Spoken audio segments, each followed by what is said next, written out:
Hi all, இது ஒரு வெங்காயத்தொக்கு recipe. இதுக்கு 3 போல் வெங்காயம் எடுத்திருக்கேன். அது கூடயே காஞ்ச மிளகா ஒரு 8 அளவுக்கு எடுத்திருக்கேன். உப்பு புளி வச்சு பச்சையாகவே அரைச்சி எடுத்துக்கோங்க.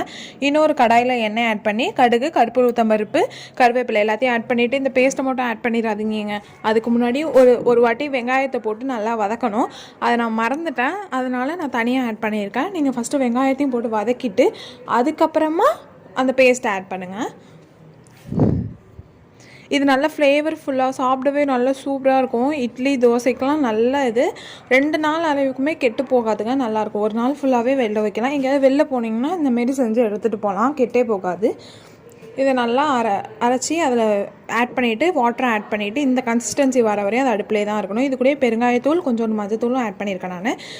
நல்லா அந்த தண்ணி ஊற்றி கிளறிட்டே இருந்திங்கன்னா இந்த மாதிரி கன்சிஸ்டன்சி இருந்துடும். இது தோசை கூட வச்சு சர்வ் பண்ணிடலாம். ஒரு வாய் எனக்கு பாய்.